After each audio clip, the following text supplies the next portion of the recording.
감사합니다.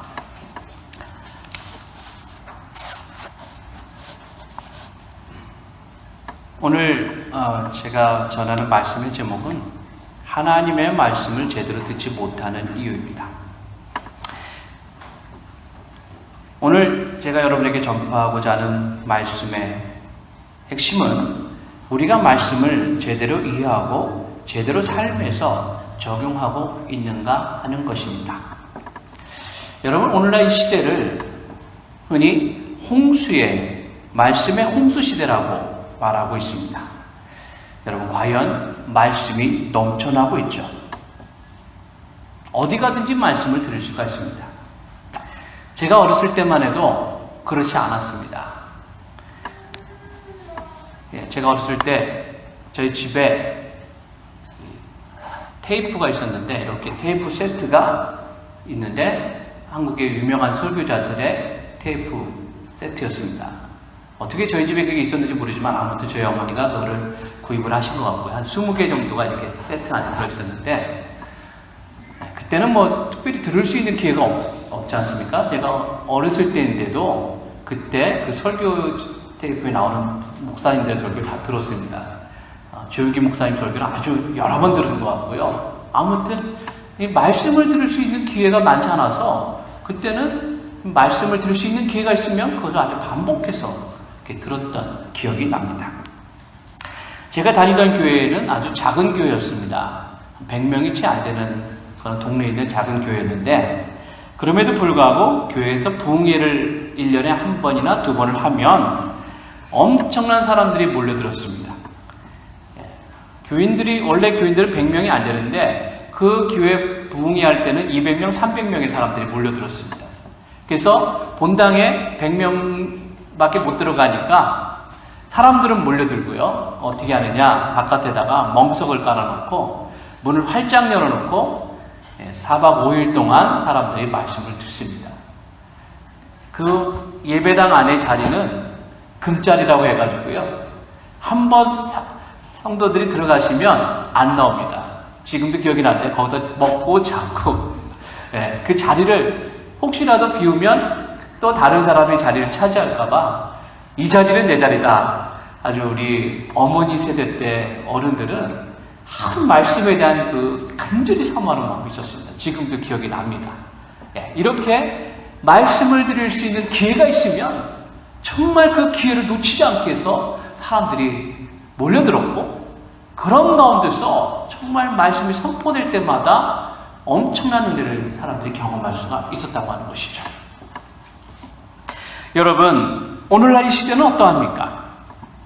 오늘날 이 시대는 말씀이 넘쳐나는 시대입니다. 정말 말씀이 넘쳐납니다. 기독교 관련 방송에서는 텔레비전만 켜면 전 세계 유명한 설교자의 설교를 들을 수가 있습니다. 심지어 요즘은 이 인터넷이라고 하는 놀라운 매체가 발달이 돼서 어느 시간, 어느 장소에서라도 내가 원하는 설교자, 교회, 예배, 그리고 설교를 보고 들을 수가 있습니다. 지금은 너무 많아서 듣기 싫은 것이지 내가 못 들어서 못 듣는 일은 없습니다.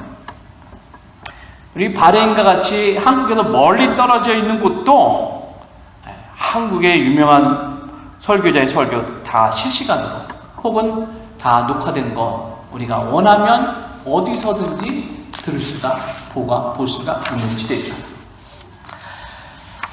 과거에 비하면 정말 하나님의 말씀을 들을 수 있는 기회가 얼마나 많이 늘어났는지 우리는 그것을 우리 삶에서 분명히 경험하고 있다고 하는 것이죠.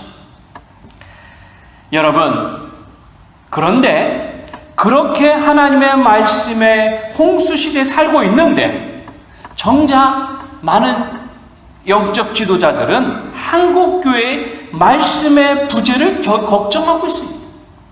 홍수 속의 빈곤이라고 할 수가 있는 것이죠. 날마다 수많은 말씀이 선포되고 있지만 정작 삶의 자리에서는 말씀을 사모하고 말씀을 따라 사는 사람들이 너무나도 보기 힘든 시대가 바로 이 시대라고 하는 것입니다. 여러분, 마치 선지자 아모스가 선포한 말씀의 기근의 시대가 바로 오늘 이 시대라고 할 수가 있습니다. 눈으로 보기에는 풍성한데 영적으로 보기에는 기근의 시대가 바로 이 시대라고 하는 것이죠. 하나님께서는 선지자 아모스를 통해서 장차 말씀의 기근의 시대가 올 것이다라고 분명하게 선포하셨습니다. 아모스서 8장 11절부터 13절에 보니까 이렇게 말씀합니다. 주 여호와의 말씀이니라. 보라, 날이 이를지라. 내가 기근을 땅에 보내리니 양식이 없어 주림이 아니요 물이 없어 가람이 아니요 여호와의 말씀을 듣지 못한 기갈이라. 사람이 이 바다에서 저 바다까지 북쪽에서 동쪽까지 비틀거리며 여호와의 말씀을 구하려고 돌아다녀도 얻지 못하리니 그날의 아름다운 처녀와 젊은 남자가 다 갈아여 쓰러지리라. 말씀의 기근의 시대, 그 기근의 시대가 올 것이라고 말씀하고 있다고 하는 것이죠. 여러분, 분명 겉으로 보기에는 말씀의 홍수 시대에 살고 있는데 실상은 말씀의 기근의 시대에 살고 있는 이유는 무엇입니까? 말씀이 그토록 풍성함에도 불구하고 우리가 하나님의 말씀의 갈증에서 벗어나지 못하는 이유는 무엇입니까? 왜 말씀의 풍성한 시대에 살면서 우리는 기근을 경험하고 있느냐 하는 것입니다. 성도 여러분, 그것은 하나님의 말씀 때문이 아니라고 하는 것이죠. 여러분, 하나님의 말씀은 과거나 언제나 변함이 없습니다. 하나님의 말씀은 강력하고 그 말씀을 받아들이는 사람들을 변화시킬 수 있는 놀라운 능력을 가지고 있습니다. 여러분, 히브리서 4장 12절은 하나님의 말씀의 능력에 대해서 우리들에게 아주 분명하게 선포하고 있습니다. 하나님의 말씀은 살아있고 활력이 있어 좌우에 날선 어떤 검보다도 예리하여 혼과 영과 및 관절과 골수를 찔러 쪼개기까지 하며 또 마음의 생각과 뜻을 판단하나니. 성도 여러분, 하나님의 말씀이 우리 삶에서 강력하게 역사하지 못하는 이유는 우리가 하나님의 말씀을 말씀 그대로 받아들이지 못하고 있기 때문입니다. 말씀이 문제가 아니라 말씀을 받아들이는 우리의 심령이 문제가 있다고 하는 것이죠. 우리는 예수님께서 밭의 비유를 통해서 하나님의 말씀이 뿌려졌지만 길가와 자갈 그리고 가시떨기 위에서 떨어진 말씀이 결국 열매를 맺지 못한다고 하는 사실을 우리가 분명하게 말씀을 통해서 알고 있습니다. 마태복음 13장 22절은 이렇게 말씀하고 있습니다. 가시떨기에 뿌려졌다는 것은 말씀을 들으나 세상의 염려와 재물의 유혹에 말씀이 막혀 결실하지 못하는 자예요. 말씀은 뿌려졌는데 그 말씀이 내 마음 때문에 내 마음 안에서 역사하지 못한다고 하는 것입니다. 여러분, 히브리서 기자는 하나님의 말씀을 듣고도 여전히 깨닫지 못하는, 성숙하지 못한 사람들에 대해서 이렇게 경고했습니다. 히브리서 5장 12절에 이렇게 말씀합니다. 때가 오래되었으므로 너희가 마땅히 선생이 되었을 터인데 너희가 다시 하나님의 말씀에 초보에 대하여 누구에게 가르침을 받아야 할 처지이니 단단한 음식은 못 먹고 젖이나 먹어야 할 자가 되었도다. 성도 여러분, 왜 사람들은 마땅히 선생이 되어 있어야 할 때에도 여전히 어린아이와 같은 상태에 머물고 있습니까?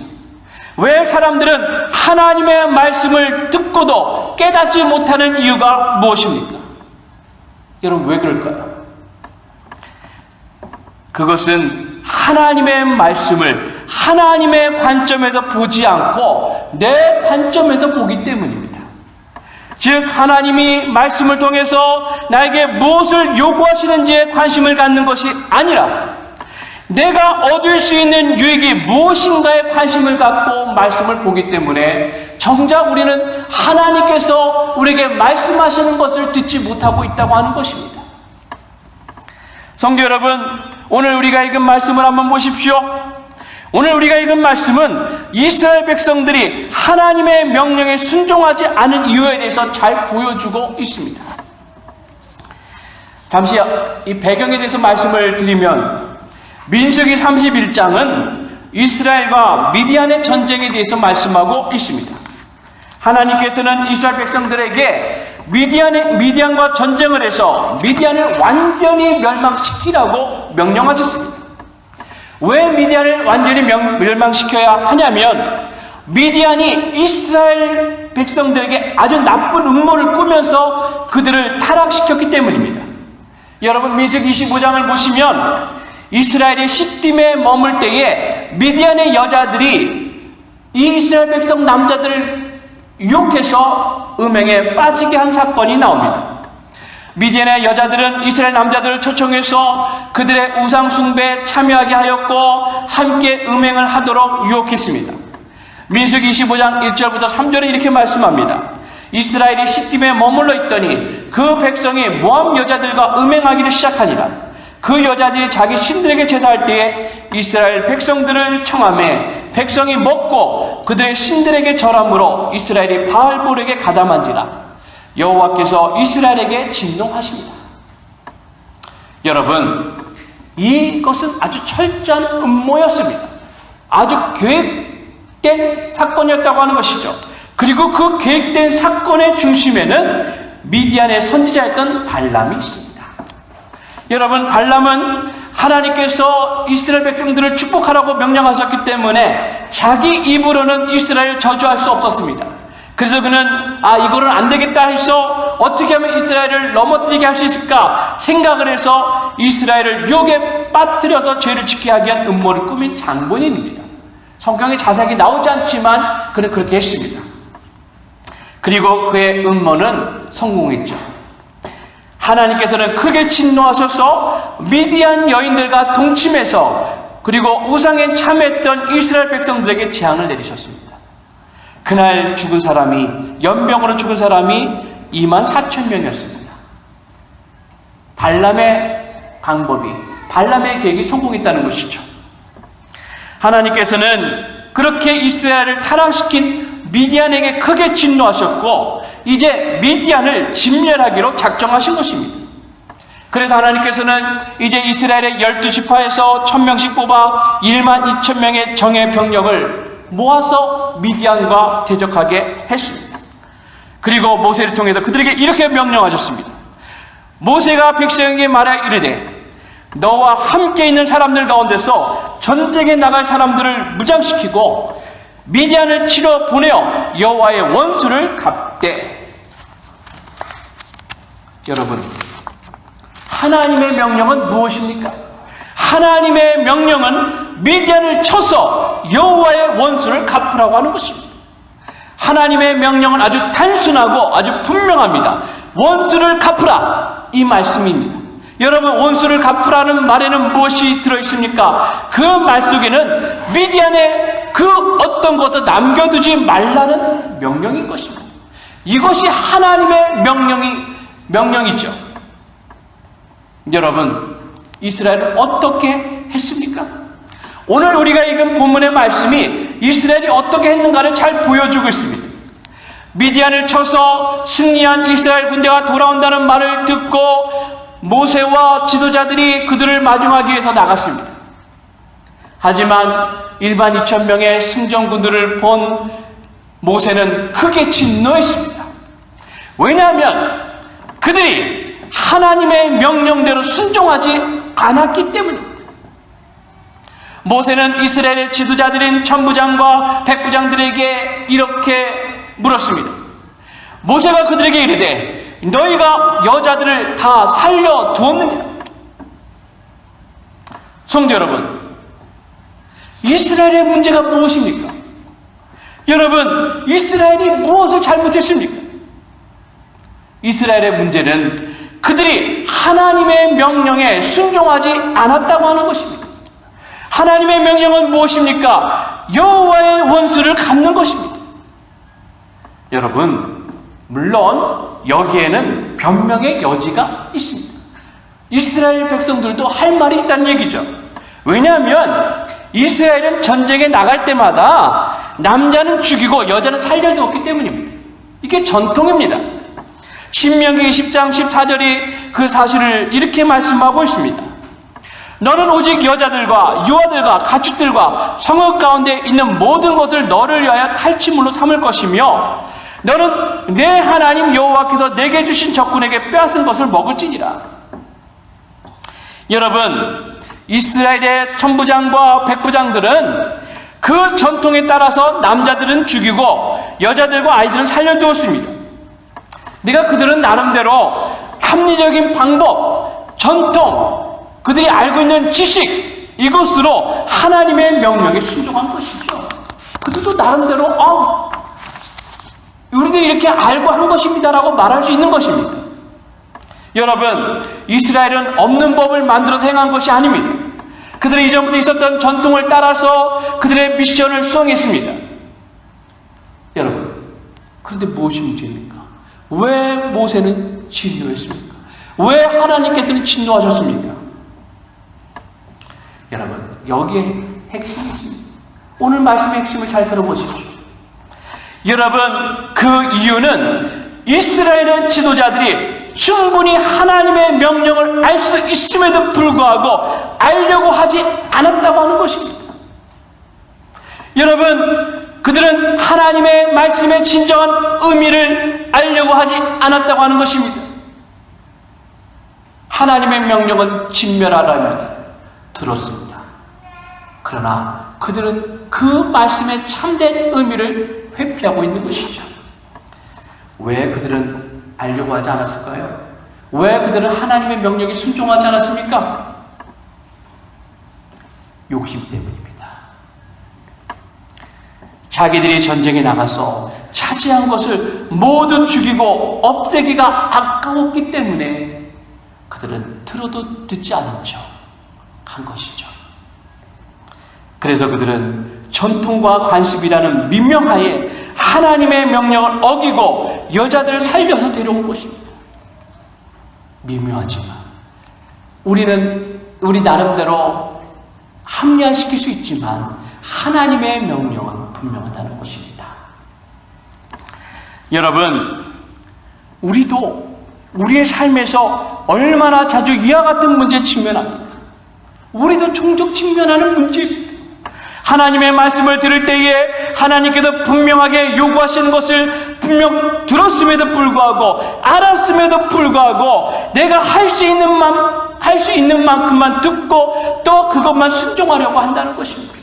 다 자기 합리화의 과정, 자기 해석의 과정을 거쳐서 하나님의 말씀은 이만큼이었는데 내 것에 와서는 다르게 바꾼다고 하는 것이죠. 사무엘상 15장을 보면 그와 같은 행동을 한 또 한 사람을 우리가 볼 수가 있습니다. 그는 누구냐면 바로 사울 왕입니다. 여러분, 사울 왕은 이스라엘의 초대 왕이었는데 그가 왕이 처음 되었을 때는 욕심도 없었고 아주 훌륭하게 왕의 일을 감당했습니다. 많은 사람들의 칭찬을 받았습니다. 그런데 시간이 흘러서 점점 세상 물질과 권력에 욕심이 생겼을 때 그는 하나님의 말씀을 듣고도 이제 자기 마음대로 행동하기 시작했습니다. 사무엘상 15장을 보면 하나님께서는 이스라엘의 원수였던 아말렉에게 하나님의 원수를 갚으라고 명령하셨습니다. 오늘 본문하고 똑같죠? 그 말은 원수를 갚으라는 말에는 모든 것을 진멸하라는 내용이 담겨져 있는 것입니다. 사무엘상 15장 2절과 3절에 이렇게 말씀합니다. 애굽에서 나올 때 길에서 대적한 일로 내가 그들을 벌하노니 지금 가서 아말렉을 쳐서 그들의 모든 소유를 남기지 말고 진멸하되 남녀와 소아와 젖먹는 아이와 우양과 낙타와 나귀를 죽이라 하셨나이다. 이것이 하나님의 명령입니다. 성도 여러분, 사울 왕은 어떻게 반응했을까요? 사울왕은 어떻게 행동했습니까? 그는 하나님의 명령에 순종하지 않았습니다. 그는 하찮은 것들은 다 죽였지만 좋은 것은 다 남겨두었습니다. 그리고 사무엘 선지자가 와서 왜 다 진멸하지 않았느냐고 꾸짖었을 때 그는 이렇게 해명했습니다. 사무엘상 15장 15절에 나오는 말씀입니다. 사울이 이르되 그것은 우리가 아말렉 사람에게서 끌어온 것인데 백성이 당신의 하나님 여호와께 제사하려 하여 양들과 소들 중에서 가장 좋은 것을 남기며 그 외의 것은 우리가 진멸하였나이다 하는지라. 여러분, 사울 왕이 하나님의 말씀을 듣고도 순종하지 않은 이유는 무엇입니까? 욕심 때문입니다. 자기가 갖고 있는 것을 포기하고 싶지 않았기 때문이죠. 그래서 그는 하나님의 말씀을 교묘하게 자기 생각으로 해석하고 또 자기 생각대로 그 말씀을 적용한 것입니다. 그래서 그는 불순종했고 결국 그는 하나님으로부터 버림을 받게 되었죠. 여러분, 오늘 말씀에서도 이스라엘 백성들을 보십시오. 이스라엘의 천부장과 백부장 모두 다 하나님의 뜻을 알고 있었습니다. 비록 하나님의 명령이 너무나 단순하게 들릴지 모르지만 하나님이 진정으로 원하시는 것이 무엇인지를 알고 있었다고 하는 것입니다. 그럼에도 불구하고 그들은 불순종했습니다. 그들의 불순종한 이유는 단순합니다. 겉으로는 많은 변명과 핑계를 대고 있지만 그들의 불순종한 이유는 극히 단순합니다. 말씀에 순종하기 위해서 너무나 많은 것을 포기해야 했기 때문입니다. 내가 가질 수 있는 것을 포기하고 싶지 않았기 때문에 그들은 뻔히 알면서도 불순종의 길을 가게 된 것입니다. 성도 여러분, 하나님께서는 우리들에게 말씀하시되 분명하게 말씀하십니다. 시편 기자는 하나님의 말씀이 얼마나 분명하고 확실한가에 대해서 분명하게 증거했습니다. 시편 19편 7절은 이렇게 말씀합니다. 여호와의 율법은 완전하여 영혼을 소동시키며 여호와의 증거는 확실하여 우둔한 자를 지혜롭게 하며. 여러분, 하나님의 말씀은 확실하기 때문에 어리석은 자를 지혜롭게 한다고 했습니다. 우리가 말씀을 확실하게 들으면 우리도 어리석은 사람이 아니라 지혜로운 사람이 될 수 있다고 하는 것입니다. 성도 여러분, 문제는 말씀을 듣는 우리의 영적인 귀입니다. 우리의 마음이, 우리의 귀가 하나님의 말씀을 제대로 듣지 못하도록 만들고 있다는 것입니다. 말씀대로 살면 손해보고 말씀대로 살면 불행해질 것이라고 생각하기 때문에 우리는 그 잘못된 말에 귀를 기울이고 거기에 따라가고 있다고 하는 것입니다. 성경 다음으로 많이 읽혀졌다라고 알려져 있는 존 버년의 철로 역정. 그 존 버년의 철로 역정을 보면 순례자의 길을 가고 있던 크리스찬에게 전도자는 그를 만났을 때 좁은 문으로 가는 길을 가르쳐 주면서 절대로 다른 길로 가지 말라고 충고했습니다. 하지만 크리스찬은 가는 길에 세상 이치시에 사는 세속 현자를 만나게 되는데 세속 현자는 전도자를 아주 어리석은 사람이라고 말하면서 그가 가르쳐준 좁은 길로 가지 마라, 좁은 문으로 가지 마라 이렇게 충고합니다. 그리고는 세상의 길을 가르쳐주면서 그리로 가라, 그리로 가면 당신이 가고 싶은 길을 갈 수 있다 이렇게 충고를 하죠. 크리스찬은 세속 현자의 말에 속아서 그 길을 따라가게 되는데 아무리 가도 길이 나오지 않게 됩니다. 그가 길을 찾아서 헤매고 있을 때 다시 전도자를 만나고 전도자는 크리스찬을 따끔하게 혼을 내면서 왜 좁은 문으로 가라고 했더니 여기서 헤매고 있느냐, 다시 돌아가라 이렇게 충고하죠. 그래서 다시 크리스찬은 좁은 문으로 가게 됩니다. 여러분, 미디안과 전쟁했던 이스라엘의 천부장과 백부장은 왜 하나님의 명령을 듣지 않았습니까? 그것은 그들이 하나님의 말씀을 자기들에게 맞게 해석했기 때문입니다. 분명히 하나님의 말씀은 분명하고 간단합니다. 하나님께서는 구체적으로 이스라엘에게 명령하지는 않으셨습니다. 단지 이스라엘의 자손의 원수를 미디안에게 갚으라고 명령하셨습니다. 여러분, 어떻게 보면 이스라엘의 천부장과 백부장이 한 행동은 틀리지 않습니다. 그들은 분명 전통대로 남자들은 다 죽이고 여자들은 살려주었기 때문입니다. 그들의 행동에 대해서 잘했다 잘못했다 말하기도 어렵습니다. 우리가 보기에 그들의 행동은 큰 문제가 되지 않습니다. 하지만 하나님께서는 진노하셨습니다. 우리가 보기에는 괜찮은데 하나님 보시기에는 분명히 진노하신 일이었죠. 왜냐하면 하나님께서는 왜 이스라엘의 지도자들이 남자들만 죽이고 여자들만 살렸는지를 잘 알고 계시기 때문입니다. 우리의 마음 가장 은밀한 것까지도 보고 계시는 하나님. 사람의 눈은 피할 수 있지만 하나님의 눈은 피할 수 없다고 하는 것입니다.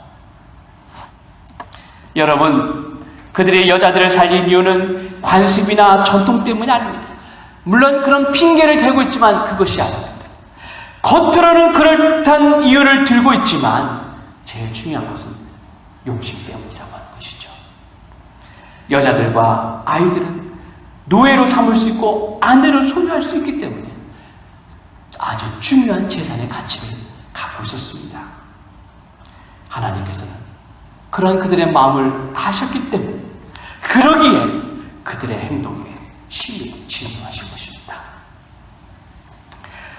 사랑하는 성도 여러분, 여러분 어떻습니까? 여러분은 하나님의 말씀을 들을 때 분명히 듣고 분명히 깨닫고 있습니까? 나에게 말씀하시는 하나님의 음성에 대해서 여러분은 민감하게 반응하고 있습니까? 아니면 말씀을 듣고도 내 마음 깊숙이 숨겨져 있는 탐심과 욕심 때문에 말씀의 본뜻이 아니라 내 뜻대로 해석하고 내 뜻대로 실천하고 있습니까? 성도 여러분, 오늘날 이 시대는 분명히 말씀의 홍수의 시대입니다. 사람들은 원하는 말씀을 마음껏 듣고 즐기고 있습니다. 하지만 이상한 것은 말씀이 그렇게 풍성함에도 불구하고 말씀의 원뜻을 깨닫고 그 말씀대로 순종하는 사람은 심히 적다고 하는 것입니다. 마치 말씀을 따라 사는 것은 좁은 문으로 가는 것처럼 말씀을 듣는 사람은 많지만 그 말씀대로 사는 사람은 극히 적다고 하는 것입니다. 사랑하는 성도 여러분, 하나님께서는 지금도 우리에게 말씀하고 계십니다. 우리들에게 하나님의 뜻을 증거하고 계시고 우리가 하나님의 말씀에 진정으로 순종하기를 원하고 계십니다. 중요한 사실은 내가 그 말씀을 들을 때 제대로 들을 수 있어야 한다고 하는 것입니다. 내 욕심과 내 생각과 내 지식으로 포장되어 있는 것이 아니라 하나님의 관점에서 말씀을 듣고 깨달을 수 있어야 된다고 하는 것입니다. 여러분, 우리도 시편 기자처럼 이렇게 분명하게 고백할 수 있어야 합니다. 주의 말씀은 내 발의 등이요 내 길의 빛입니다. 여러분, 이런 고백을 할 때에 비로소 우리도 진리를 발견할 수 있고 진리 가운데 하나님의 인도하심을 깨달을 수가 있다고 하는 것입니다. 여러분은 어떻게 말씀을 듣고 있습니까? 전도자의 철로역정에 나오는 전도자의 말처럼 하나님의 말씀에 귀를 기울이십시오. 평생 여러분들을 인도할 것입니다.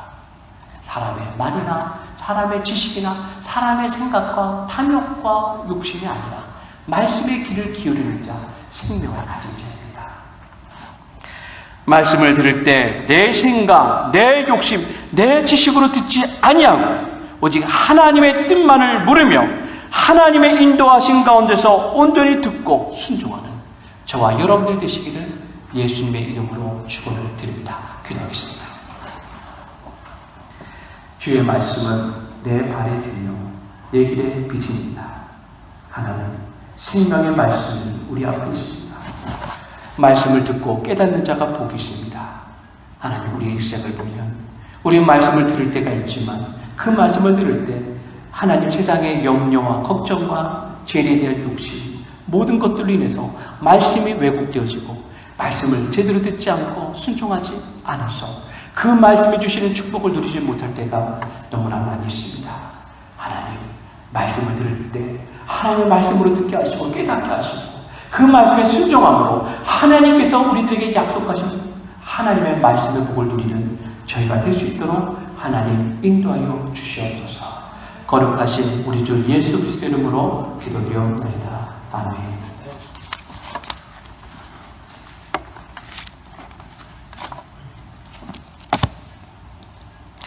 찬송가 321장을 부르시면서 하나님께 복을